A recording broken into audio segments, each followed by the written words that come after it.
સૌથી પહેલાં તો આપ સૌનો આભાર કે મોજે ગુજરાતમાં લેહ લદ્દાખ જમ્મુ કાશ્મીર પંજાબ હિમાચલની યાત્રામાં આટલો બધો પ્રેમ આપ્યો અને ઘણા મિત્રોએ ઘણી બધી કોમેન્ટ કરી કે તમે રૂટ વિશે ખર્ચા વિશે જણાવજો વિગતવાર.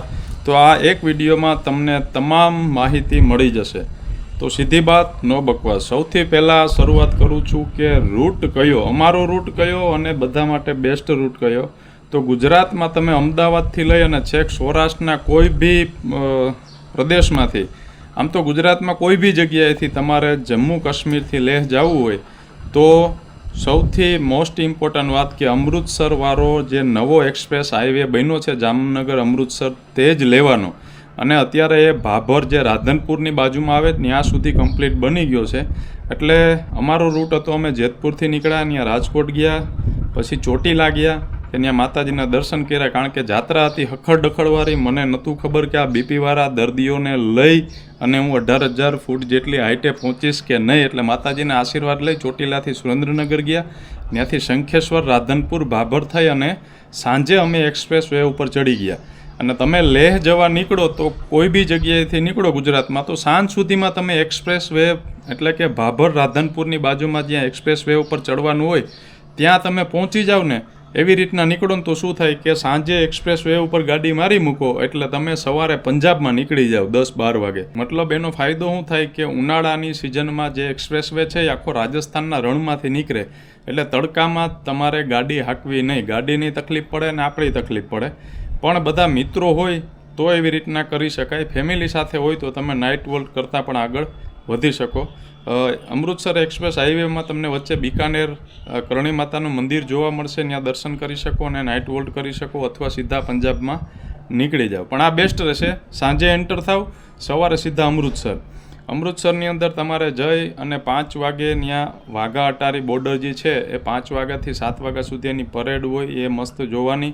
ત્યાંથી સાંજે આવી જવાનું અને ગોલ્ડન ટેમ્પલ હંમેશા રાત્રિના સમયે જોવાનું, એટલે કે સાંજે જમી અને ગોલ્ડન ટેમ્પલ જોઈ લેવાનું. ત્યાંથી અમે સવારે જલિયાવાલા બાગ કર્યું અને નીકળી ગયા સીધા જમ્મુથી શ્રીનગર, એટલે કે પઠાણકોટ, જમ્મુ, ઉધમપુર અને શ્રીનગર નવો 4 ટ્રેક એક્સપ્રેસ હાઈવે.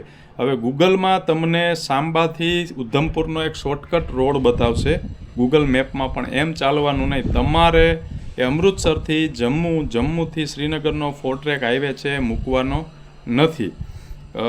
તમને જમ્મુ પછી એક પત્ની ટોપ નામનું, પત્ની ટોપ નહીં પટની ટોપ એવું કંઈક નામ આવે, હિલ સ્ટેશન આવે, ત્યાં પણ ફરવા જઈ શકો. પણ અમે સીધા નીકળી ગયા શ્રીનગર. એમાં તમને વચ્ચે શ્યામા પ્રસાદ મુખર્જી ભારતની સૌથી લાંબી ટનલ 14 કિલોમીટરની જોવા મળશે. પણ શ્રીનગર પહોંચતા પહેલાં અમને એમ થયું કે શ્રીનગરની પહેલાં અનંતનાગ આવે અને બાજુમાં 30 કિલોમીટર પહેલગામ આવે. એટલે શ્રીનગરથી પાછા આવું એના કરતાં સીધા સાંજે અમે શ્રીનગરને બદલે પ્લાન ચેન્જ કરી અને પહેલગામ વયા ગયા. પહેલગામમાં તમે 1 દિવસ અને 1 રાત્રિ કે 2 રાત્રિ રોકાય અને ત્યાંથી પાછા એ જ રૂટથી અનંતનાગ આવી અને શ્રીનગર જઈ શકો. હવે શ્રીનગરમાં તમે પહેલગામ પછી ગુલમર્ગ, સોનમર્ગ આ બધા છે ને એ પેરેલલ, મતલબ બધા હરખા લાગે. જો તમારે લેહ જવું હોય તો બરફ જોવા માટે થઈને ગુલમર્ગ કે સોનમર્ગમાં ટાઈમ બગાડવો ના હોય તો એ તમે સ્કીપ કરી શકો. મારો તો નિયમ છે કે હું એક સારું સ્થળ છોડતો જાઉં, એનાથી બીજી વખત જઈએ ત્યારે જોયેલા છે એને છોડી દેવાના, બાકી છે એને લેવાના. પણ તમારે બધું જોવું કે ના જોવું એ તમારા ટાઈમ અને ફાઇનાન્શિયલ કન્ડિશન ઉપર આધારિત છે. શ્રીનગરથી સીધા અમે ગયા લેહ. એમાં વચ્ચે અમે જોજીલા પાસ આવે પહેલાં, સોનમર્ગ પછી, ત્યાં મજા આવશે. ત્યાંથી તમારે દ્રાસ આવે, ત્યાં તમે રોકાઈ શકો, ત્યાં પણ હોટલ તમને મળી જશે. દ્રાસથી આગળ કારગિલ આવે, ત્યાં પણ તમે રોકાઈ શકો. અથવા બધું જોતાં તમારે નીકળવું હોય તો શ્રીનગરથી સવારે નીકળો તો તમે સાંજ સુધીમાં લેહ પહોંચી શકો. અને આ રૂટ છે ને એ લેહ જવા માટેનો બેસ્ટ રૂટ છે. તમે બિન અનુભવી હોય, તમે હાઇટથી બીતા હોય, મતલબ તમારા શરીરને તકલીફ પડતી હોય તો મનાલીથી લેહ ક્યારેય જવું નહીં. તમારે શ્રીનગરથી જ લેહ જવાનું રાખવું, જેનાથી રસ્તો સારો મળે અને જોખમ ઓછું મળે. એક જ જોજીલા પાસ આવે અને પછી એક આગળ એક નાની એવી હાઇટ આવશે, બાકી વાંધો આવતો નથી, રસ્તો ટકાટક છે. લેહમાં તમે 2 દી તો રોકાવાનું જ. લેહમાં 2 દિવસ તમારે ત્યાં જ સાઇટ સીન કરવાના સિટીમાં, ડાયરેક્ટ ક્યાંય હાઇટ ઉપર ભાગવાનું નહીં. જેમ કે પેંગોંગ લેક, નુબ્રા વેલી, ખારડુંગલા આ બધું કરવું હોય તો 2 દિવસ લેહ રોકાય અને પછી તમારે આ બધા જગ્યાઓ ઉપર જવાનું. પણ અમે સ્કીપ કર્યા હતા કારણ કે એટલી હાઇટ ઉપર મિત્રોની કન્ડિશન મુજબ લઈ જવા કરતાં અમે ખાલી લેહ ફરી અને ત્યાંથી રિટર્ન થયા મનાલીવાળા રૂટ ઉપર. લેહથી હંમેશા સવારે 5 વાગે અજવાળું થઈ જાય એટલે વહેલું નીકળવાનો આગ્રહ રાખવો. મનાલી સાંજ સુધીમાં પહોંચી શકાશે નહીં. મનાલી પહેલાં એક જિસ્પા કરીને ગામ આવશે, ત્યાં રોકાવાની તમને મજા આવશે. એટલે લેહથી 300 કિલોમીટર ગાડી હાંકશો, એમાં તમને પહેલાં મોટો પાસ મળશે 17,400 ફૂટનો તાંગલાંગલા. એના પછી એક બહુ ખરાબ રસ્તો 35થી 40 કિલોમીટરનો. હાલ રસ્તાનું કામ ચાલુ છે, બરફ હટાવ્યો એટલે રસ્તો ખરાબ છે. કદાચ બને, ક્યારે બને નક્કી નહીં, પણ અત્યારે અતિ ખરાબ રસ્તો છે. સમજો ને કે તાંગલાંગલા પછી પાંગ આવશે ને પાંગ પછી સરચુની વચ્ચે આ પાસ આવશે, લાચુંગલા પાસ. તો એ રસ્તો 35થી 40 કિલોમીટર કાપતા તમને 3 કલાક જેવો ટાઈમ લાગે. સરચુ પછી બારાલાચા આવે અને બરફની દુનિયા કહેવાય. ત્યાં તમે રોંડે પહોંચશો અને જો શક્ય હોય તો સરચુમાં રોકાઈ જાઓ તો બીજે દી સવારે તમારા ફ્રેશ બોડી સાથે તમે બારાલાચા જોઈ શકો. બાકી થાકેલું શરીર લઈને ત્યાં જાઓ તો ઠંડી વધારે લાગે. એ હવે તમારી અનુકૂળતા મુજબ તમે કરી શકો. પછી જિસ્પા રોકાઈને અમે આવી ગયા સીધા મનાલી. મનાલીથી પછી અમે ચંદીગઢ વાળા રોડ જે 4 ટ્રેક નવો બની ગયો એકદમ ટકાટક, ક્યાંય વાંધો નથી.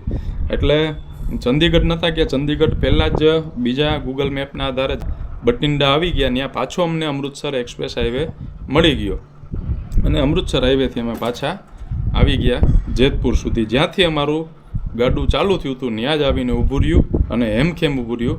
આ હતો અમારો રૂટ. હવે ખર્ચાની વાત કરું તો આ ટૂરમાં અમે 4 મિત્રો હતા.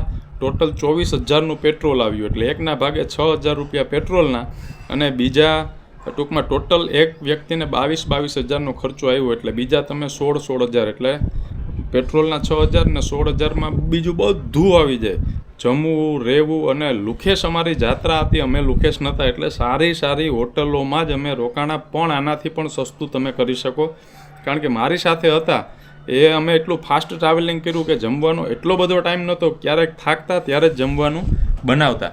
તો એ તમે જેટલું તમારી રીતના જમવાનું બનાવો એટલું તમને ફાયદો રહેશે. અને જમવાનો સેટઅપમાં જે બ્યુટેકની બોટલ આવે છે એ 3-4 બોટલ લઈ જાવી. ગેસનો બાટલો એ બધું તમને 1,500 રૂપિયામાં કોઈ પણ મોટા સિટીમાં મળી જાય. સાથે ખીચડી, ભાત, ચા, ખાંડ, દૂધ જ બહારથી લેવાનું રહીએ. બાકી ભેળનો સામાન આવે. જમવાનું તમે ગમે એ સેટઅપ સાથે લઈ જઈ શકો. અમે ઘણી જગ્યાએ ખીચડી બનાવી, બહુ મજા આવી. મેગી બનાવી, ચા તો ઘણી વખત બનાવી. તો ખર્ચો અમારો પર પર્સન 22,000 રૂપિયાનો થયો. એમાં તમામ વસ્તુ આવી જાય. આના સિવાય તમે કોઈ ખરીદી કરો તો એ આમાં એડ થતી નથી. આના સિવાય તમને કોઈ લાલ પાણી, છાટો પાણીનો શોખ હોય તો એનો ખર્ચો આમાં એડ થતો નથી. ઘણાએ કહે કે એમાં ઠંડી વહી જાય, પણ એમાં ઠંડી વહી જાય ને બંડી વહી જાય.